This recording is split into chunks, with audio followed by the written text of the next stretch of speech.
Di layar kecil ini menggambarkan kawasan Mandalika 5-10 tahun mendatang, sedangkan untuk layar besar memvisualkan kondisi kawasan Mandalika yang sekarang. Assalamualaikum warahmatullahi wabarakatuh. Hari ini kita akan melihat bagaimana kondisi sirkuit Mandalika yang akan datang, dan kita juga akan memvisualkan bagaimana kondisi sirkuit Mandalika saat ini. Indonesia memiliki sumber daya alam yang luar biasa, dan salah satu kekayaan alam yaitu pantai. Kawasan pantai yang prioritas saat ini merupakan pantai di kawasan ekonomi khusus Mandalika yang berada di Lombok, Kabupaten Lombok Tengah, Kecamatan Pujut. Kita bisa melihat bagaimana kondisi yang akan datang di bagian Mandalika ya, karena kita mendapat bocoran dari ITDC. Setelah event MotoGP dilaksanakan, kita akhirnya percaya bahwa di sirkuit Mandalika ini atau di kawasan Mandalika ini akan dibuat sedemikian rupa. Mulai dari jembatan yang bisa kita lihat di visual yang kecil ini menggambarkan bahwa akan dibangun jembatan yang nantinya tempat bersuah foto atau menjadi spot berfoto yang sangat menarik. Sedangkan untuk zona barat di sana akan dibangun hotel-hotel berbintang, dan saat ini sedang dilakukan pekerjaan pembuatan jalan seperti yang tampak pada visual layar yang besar. Bangunan merah yang terlihat di gambar visual layar kecil merupakan sirkuit Mandalika, dan pantai yang berbentuk seperti cinta merupakan pantai yang juga sangat menarik di daerah sirkuit Mandalika. Sedangkan bangunan putih itu merupakan hotel atau perencanaan hotel di bagian sirkuit Mandalika di zona barat. Ada juga visual dari ITDC ini menggambarkan komedi putar yang sangat menarik untuk kita tunggu kehadirannya di sirkuit Mandalika. Teman-teman sendiri melihat bagaimana kemegahan di bagian sirkuit Mandalika, mulai dari daerah Kuta menuju ke daerah Songgong dan tentunya di daerah-daerah sekitar sirkuit Mandalika. Untuk informasi, luas area Kek Mandalika ini sebesar 1035,67 hektar dan menghadap Samudra Hindia. Kek Mandalika diharapkan dapat mengakselerasi sektor pariwisata Provinsi Nusa Tenggara Barat yang sangat potensial. Kek Mandalika sendiri menawarkan wisata bahari dengan pesona pantai dan bawah laut yang memukau. Mandalika berasal dari nama seorang tokoh legenda, yaitu Putri Mandalika yang dikenal dengan parasnya yang sangat cantik. Setiap tahunnya masyarakat Lombok Tengah merayakan Bau Nyale, yaitu ritual mencari cacing laut yang dipercaya sebagai jelmaan dari Putri Mandalika. Ini merupakan budaya yang sangat unik dan menarik wisatawan, baik lokal maupun internasional. Sebelum 5-10 tahun mendatang, kita bisa melihat sendiri bagaimana kondisi sirkuit Mandalika atau di bagian sirkuit Mandalika ini. Dari perencanaan ITDC tahun 2019 kemarin sudah banyak yang terrealisasi. Kita bisa melihat sendiri bagaimana pengembangan di sirkuit Mandalika atau di area sirkuit Mandalika.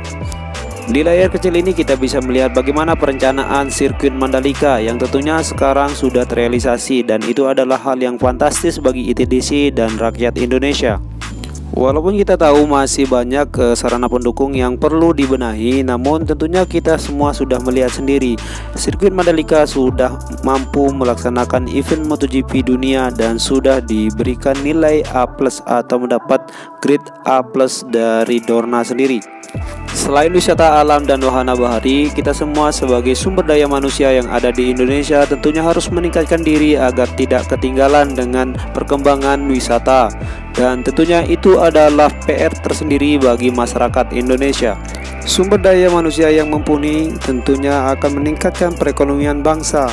Contoh kecil saja, ketika ada rumput yang memang bukan untuk diinjak, seharusnya kita harus menjaga agar tetap tumbuh dan menghijaukan sirkuit Mandalika. Kita juga harus terus menjaga kebersihan dan keamanan agar para wisatawan bisa aman dan nyaman hadir di Indonesia.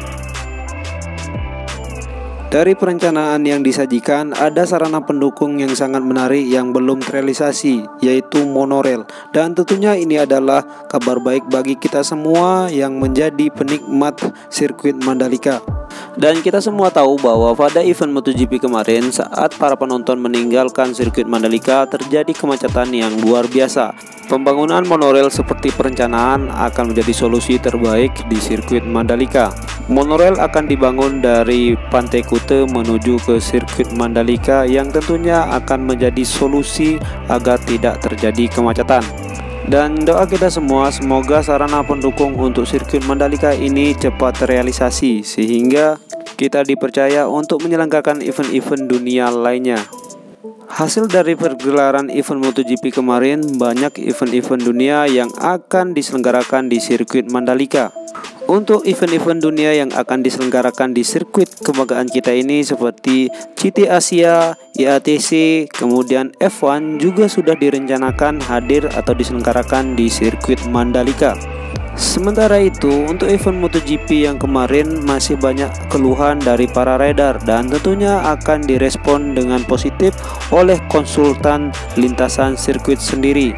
Walaupun banyak kritikan terhadap pergelaran event MotoGP kemarin, tetapi tidak sedikit yang mengapresiasi sirkuit Mandalika yang bisa mengadakan event dunia. Dan kritikan-kritikan yang diberikan harus kita terima agar bisa menjadi lebih baik lagi.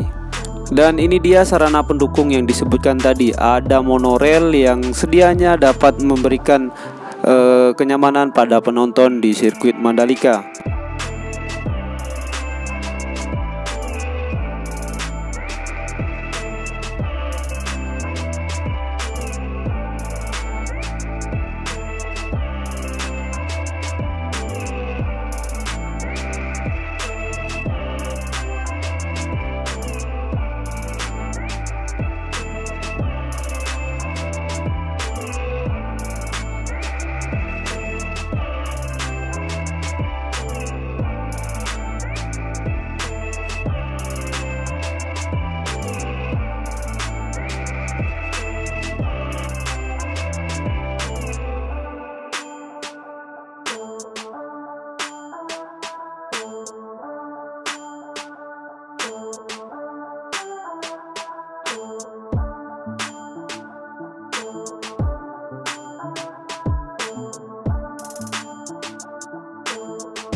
Itulah rencana pembangunan sirkuit Mandalika mendatang dan yang terkini.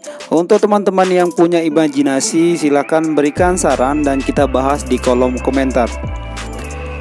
Jika teman-teman mempunyai rencana untuk investasi di sirkuit Mandalika, segera datangi sirkuit Mandalika dan silakan tunjukkan imajinasi bagaimana atau apa saja infrastruktur yang perlu dibangun di bagian sirkuit Mandalika.